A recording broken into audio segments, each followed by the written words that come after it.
पर्वत जैसा सीना रखने वाला पिता जब पार्वती की विदाई होती है तो फूट फूट करके रोता है। जब बेटियों की विदाई होती है उस समय अगर किसी का चेहरा देखने लायक होता है तो केवल बेटी के बाप का होता है साहब। बेटी का जिस दिन रिश्ता करता है ना बाप, उसी दिन उसकी आंखें भर जाती हैं और हाथ जुड़ जाता है। जो पिता कभी किसी के सामने नहीं झुकता, हर पल सीना तान करके चलता है, जिस दिन वो बेटी का संबंध करता है ना साहब, पल के ऊपर नहीं उठती, क्योंकि सोचता है कि मैं जिस घर में बेटी को दे रहा हूं मेरी बेटी बड़ी प्रसन्नता से रहे, मेरे मुख से, मेरे द्वारा, मेरी किसी भी क्रियाकल्प से उसे तकलीफ न हो जाए। जब चौखट पर बारात आती है ना साहब, सब लोग सजे धजे घूमते हैं। जब संबंध होता है ना तो पिता ये भी भूल जाता है कि उसने क्या पहना है और क्या नहीं। जो मेरा रास्ता देखती है, अब कौन मेरा रास्ता है? अरे जब हमें दफ्तर से देर हो जाती है तो उस समय बेटा सोचता है कि पिता 1 घंटे बाद आएगा और अच्छा है मैं थोड़ा और घूम लूं, लेकिन उसको याद आती है रोते समय कि अब कौन रसोई में माँ के आंचल को पकड़ करके कहेगा कि मेरा बाबू लाया क्यों नहीं। जब बेटी अपने पिता से लड़ती है तो पिता चुप हो जाता है। बेटा लड़ेगा तो लट बराबर बच जाएगा, लेकिन जब बेटी लड़ती है तो पिता होता है। क्यों? क्योंकि पिता जानता है कि बेटी प्रेम करती है और सच्चे प्रेम की लड़ाई में पिता मौन हो जाता है। पिता क्यों रोता है? पिता को उस दिन वो बात याद आती है जब बेटी की विदाई होती है। वो सोचता है कि जब मैं बीमार हो जाता था तो बेटे से पानी का गिलास मांगता तो देने में तकलीफ आती, और अगर मैं दवाई सिराने पर रखकर आंख लग जाती और मैं सो जाता तो बेटी आकर के लड़ती है और कहती है कि आज मैं हूं तुम्हारा ख्याल रखती हूं, जब चली जाऊंगी तो कौन रखेगा?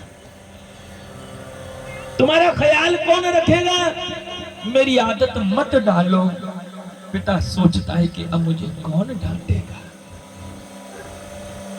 पिता और पुत्री का प्रेम साहब। बेटी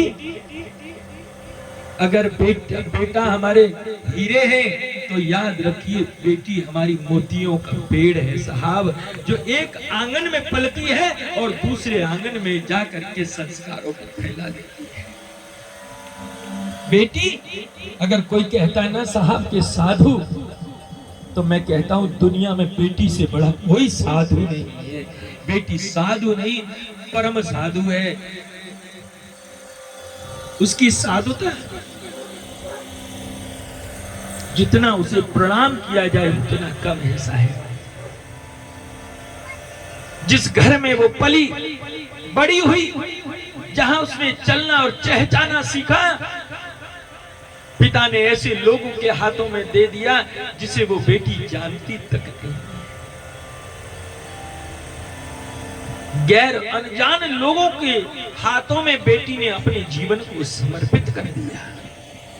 कैसी सास है नहीं जानती, ससुर कैसा है नहीं जानती, पति कैसा है नहीं जानती, बस इतना जानती है कि मेरे पिता ने मुझे अब कन्यादान में दे दिया। मेरे पिता की गर्दन न झुक जाए, अपने संपूर्ण सुख और जीवन को पिता की आन बान शान के लिए आहूत कर देती है। ये बेटियां होती हैं साहब।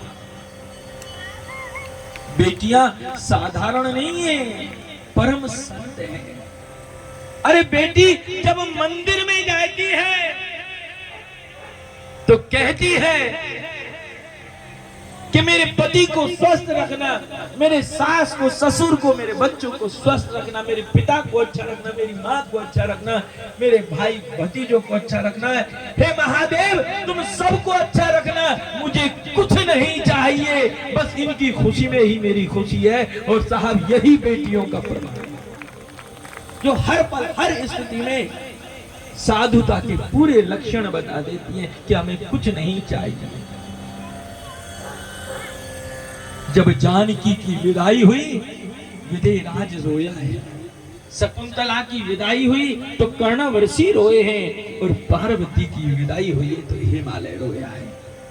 बेटियां साहब जब विदा होती हैं तो पहाड़ जैसा हृदय रखने वाला पिता का हृदय भी फट जाता है। एक बार एक पिता अपनी बेटी से बहुत प्रेम करता है, किन्हीं कारणों से उसकी मां को बीमारी हो गई, चल बसी, अब केवल बाप और बेटी घर में रहते हैं। अचानक समय आया, बेटी को न जाने दुर्भाग्य से किसी बीमारी ने पकड़ लिया और अचानक उस बेटी की भी मौत हो गई।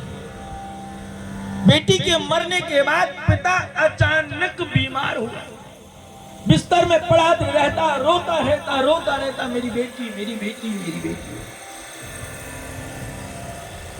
अगर किसी पिता की कोई बेटी लाडली है, अगर उसे कुछ हो जाए तो इतना दुख उसे अपने जीवन साथी के खो जाने पर नहीं होता जितना अपनी लाडली बेटी के खो जाने पर होता है। और आज वो पिता उस बेटी को याद करके रोता है। एक दिन पिता सोया हुआ था और सोते हुए पिता ने सपना देखा, और सपने में क्या देखता है कि स्वर्ग में दीपावली मनाई जा रही है।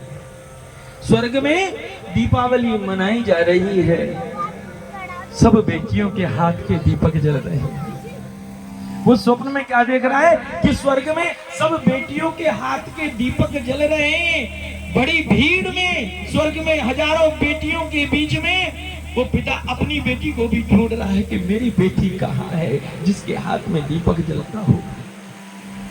ढूंढता ढूंढता एक किनारे पर पहुंचा जहां उसकी बेटी खड़ी है और हाथ में दीपक तो है लेकिन जलता नहीं।